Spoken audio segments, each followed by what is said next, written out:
This video will show you how to do load balanced sets with Linux-based services. I have two VMs running Linux, Ubuntu 13.10, and running LDAP, and I have seeded different LDIFs in those VMs, so you can see that the first one has 0.1 and the second one has 0.2. I'll use this to show you how the load balanced set work. You can create a load balanced set using the command line interface. You can do it from the management portal as well.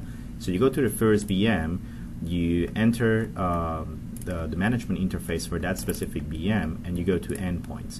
So you're going to create an endpoint just like any other type of endpoint.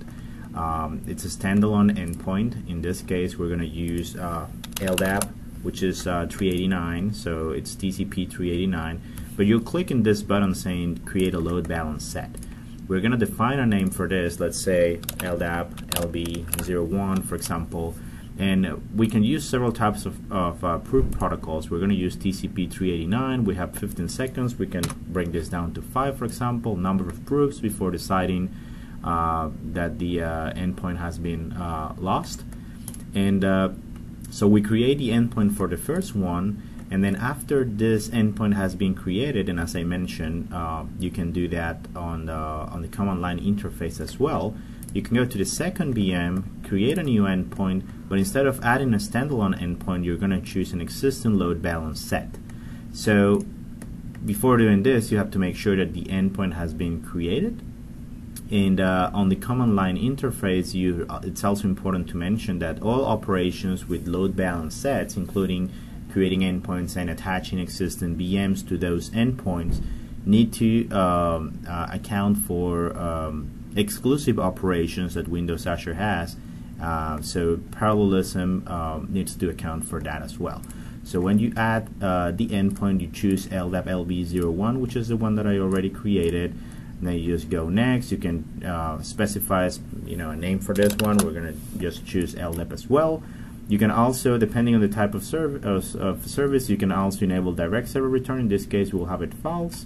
And after you create this, if your VMs were connected, meaning that there's like an entry IPv4 address that you can use for this, and your second VM does not necessarily have a dedicated IPv4 address, so you can check this by reviewing the first VM you created, and you have you have a port 22 for SSH, and the second VM should have a higher port for SSH, meaning that they are sharing the same virtual IP address, even if they have different internal IP addresses, and this is going to be the same for LDAP.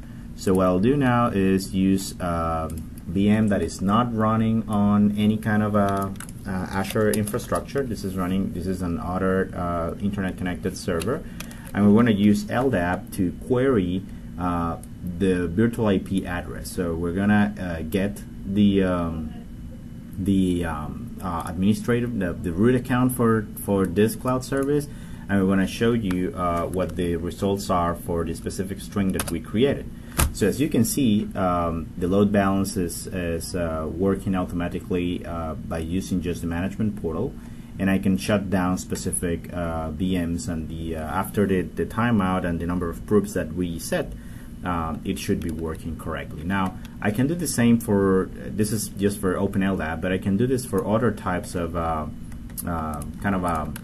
services that could be clusterized. I have done that for MySQL in this example. I have created a load balance set for MySQL as well, and I have set up some specific clusters infrastructure using CoreSync and DRBD and Pacemaker. So as you can see, I have a 2-node cluster that is a shared nothing closed cluster using a file system that runs on top of DRBD. We have a master and a slave. We have fencing set up using Azure command line interface, meaning that if Stoneit needs to be used, we can use the Azure command line interface to actually shut down, start, or restart a VM.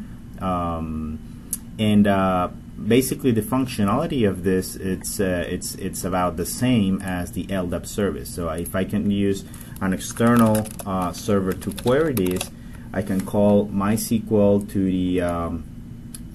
the specific cloud service that I have, the virtual IP address. I can get the results. Right now it's the master, the one on the left that it's that has been started and it's working.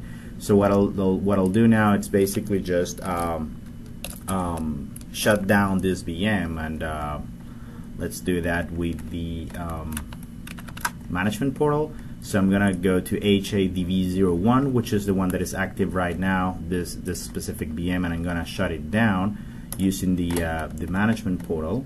It is already dead. So now we have a switch over, and as you can see, the master is gonna become HADV01. Part of my clone set. There's also going to be a stoned check that is going to be initiated on the VM on the right. As you can see, MySQL has been started on 02, and the file system and DRVD as well. And after the time that we have set up for this specific endpoint, which I think it's around 15 seconds, our queries have been restarted. So as you can see, you can use Windows Azure load balanced sets in the shared nothing architecture with DRVD, core sync, and pacemaker, for example, to deliver Linux-based clusterized solutions in the cloud.